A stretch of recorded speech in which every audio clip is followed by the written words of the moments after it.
This is Stop Eating My Popcorn, the movie review and discussion show on Biz 99.9 FM Substitute Radio. I'm Glenn Blank. Now, I have just finished watching the 2005 Tim Burton remake called Charlie and the Chocolate Factory. And for reference, I have never read the original Roald Dahl 1964 novel by the same name, but I have watched several times the 1971 version of Willy Wonka and the Chocolate Factory. So in terms of how I'm going to be judging this Tim Burton movie, it's going to be on how it can remake and retell the original movie from 30 years ago.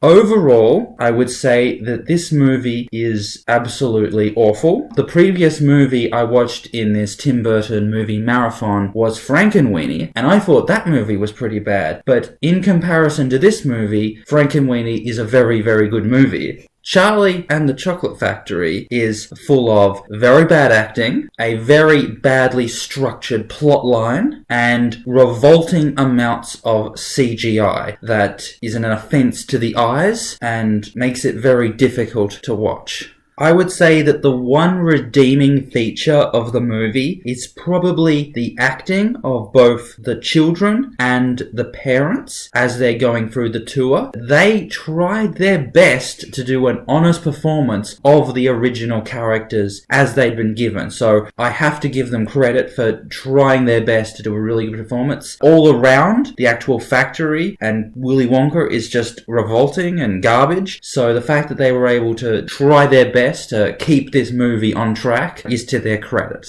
So the first thing that needs to be pointed out is that in the original 1971 movie, they used mostly properly designed sets so that the actual factory equipment and the actual performances were made actually on a set. This 2005 remake is almost entirely made out of CGI. Everything from the factory rooms, to the machinery, to the Oompa Loompas, to the chocolate. Everything not only is CGI, but very bad CGI. It looks absolutely fake, and the whole factory looks just like a mess. It is so gigantic and wild and ridiculous that you just cannot become immersed in it. You can't suspend your disbelief because it's just so ridiculous. While the original 1971 factory tried its best to maintain a certain amount of structure and clarity so that you could actually think that this was actually a building that existed in the real world. So, the difference between the two Willy Wonkas is that Gene Wilder's performance as Willy Wonka came off as an eccentric, charming, weird, creepy person who, throughout the entire tour, always seemed to be in control of the situation. He would lead the party from room to room, telling everyone what to do with such authority as if he actually owned the factory. And he would spout lots and lots of the pseudo-scientific gibberish about these new chocolate inventions that you could actually believe that these were actually inventions that were being made, in the same way that Star Trek can use pseudoscience gibberish to make you believe that they're flying the spaceships. Same thing. Willy Wonka in the original 1971 was able to just shout out lots of crazy stuff that he was doing, and just through the sheer conviction of his statements, you were able to believe that these were actually chocolate recipes. This new Willy Wonka, played by Johnny Depp, doesn't seem like he's actually in control of this factory. He doesn't walk around as if he actually runs and owns this building. He appears shocked and confused whenever he walks into a new room, as if he's not intimately familiar with it all. He doesn't have the same on-camera presence that Gene Wilder had, where he can actually command a situation through his sheer ability as an actor and speaker. Also, when he's talking about his recipes, he doesn't say them with the same utter strength and conviction that Gene Wilder did. So when Johnny Depp's Willy Wonka says a particular recipe or a creative design, because he hasn't been saying these sorts of things throughout the entire tour, and this thing comes up out of nowhere, it's instantly not believable. You don't actually think that he's this genius who's coming up with new ideas all the time, because throughout most of the tour, he's actually just muttering nonsense or being quiet, and then out of nowhere, he spouts this amazing idea that he came up with. It's just not believable. When he actually does talk about the things in his factory, it's not just a factual statement. So Gene Wilder was just doing a proper professional tour. I invented this that creates this brand new chocolate, so I think it's a good idea. It's the idea of actually knowing that your creation is good and being so in control of it that you don't need to actually sell it because the product sells itself. And yet Johnny Depp's Willy Wonka seems almost insecure. So whenever he comes up to one of his inventions, he has to boast about it as if he's trying to impress people, when the sheer genius of the idea should be impressive enough. Furthermore, Johnny Depp's Willy Wonka seems like a bumbling, stuttering clown compared with the eccentric, professional, controlled, passionate businessman that Gene Wilder's Willy Wonka was. The first half an hour or so of both the movies is before Charlie actually gets the golden ticket to go on the tour, and you are given an insight into his ordinary life, the world of his home, and the London streets around. Now, a comparison between the original movie is that the original movie actually tried to use real streets, lots and lots of actors, including both kids and adults, and it actually looked like a living, breathing city. So when Charlie walked through the city streets, went into a shop, you actually felt like this was a real place that he was in. But in this new Tim Burton remake, he decides not to actually use actual city streets, not sets, but CGI creations of these city streets. The city streets are too perfect. They're all nice and clean and straight lines, and it looks utterly fake. In the real world, because cities are living organisms, there's a lot of dirtiness and unevenness, which actually gives the city a bit of character. But this Tim Burton city of London looks utterly unbelievable. And there are so few people in this area that it never actually takes on the characteristics of it being an actual living, breathing city. It looks like actually a stage, which its only purpose is to hold these events.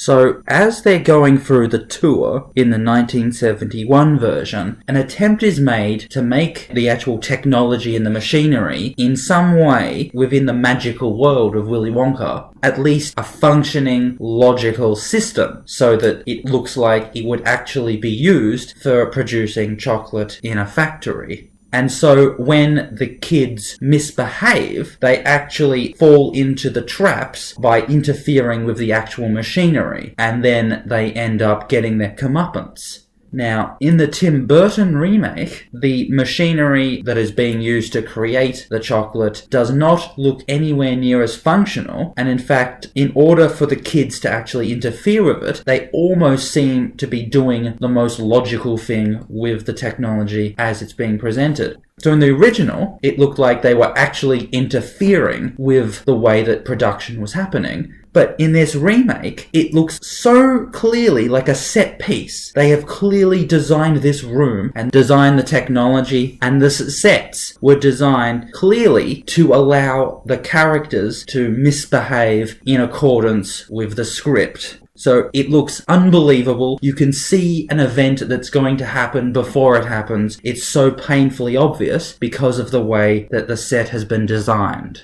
So the whole point of this Willy Wonka story is that there are these kids who have revolting and selfish and arrogant personalities, and they go into this factory, and through their bad characters and their bad motivations, they end up doing the wrong thing, causing an accident to happen where they get their comeuppance, where something bad happens to them as a logical consequence of them doing the wrong thing. But that only works if you assume that the factory is its own separate entity and the kids are being a foreign agent and actually interfering with the machinery. But as soon as it looks like a set piece, then it's clear that the kids are meant to misbehave in such a way in order to push the story forward. And so it almost feels like it's fate that the kids are going to get hurt by these accidents, rather than it being a consequence of their bad behavior. It takes on an almost fatalistic character, where the entire story is already set out before the tour even begins, and Charlie is destined to be the only one left on the tour, simply because there isn't a room left in which he could fall into another accident, not because of his personality being the driving force that makes him a better person.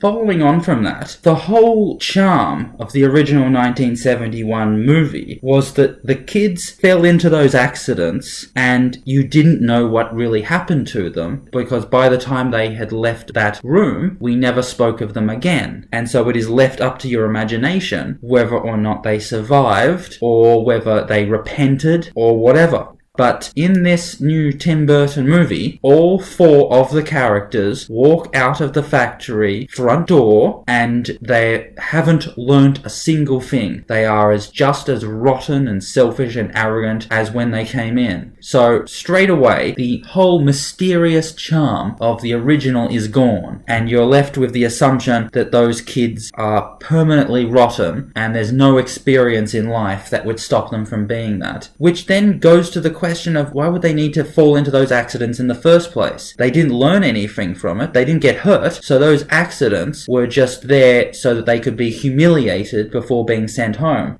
And so it almost becomes like a form of sadistic voyeurism that we enjoy watching kids get humiliated and get covered in revolting content. If there's no actual lessons to learn from the way that those 4 bad kids got into those accidents, then what is the role that they play in the story? Now, one thing that I'm not going to speak on is the Willy Wonka flashbacks and his relationship with his father. This seems to be an attempt to relate this movie to the original source material, to actually give Willy Wonka some backstory, which doesn't happen in the 1971 version. And so I can't comment on whether or not those flashbacks are a reasonably accurate interpretation or understanding of Willy Wonka's personality, so I'm just going to leave that to the side. So, in conclusion, Johnny Depp's performance as Willy Wonka is perhaps one of the worst acting performances you will ever see as a lead character in a major Hollywood movie. He has no charm, he has no on-screen presence, and he has no clear drive as he's moving through the plot. He's very cardboardy, he's very dry, he's very unfunny, and it's more likely to annoy everyone rather than take someone along on a journey. This movie is so bad, it's the sort of movie that you could bring friends over and watch ironically as you watch it and make fun of it. But to watch it as a serious piece of media is just impossible. It is just so ugly, so bad. Like I said, the one redeeming feature is that the child actors and their parents, those 8 people, did their best to try to replicate the rotten personalities of those characters they played. The CGI is offensive and very badly designed and looks utterly, utterly fake, to the point where you have to rub your eyes.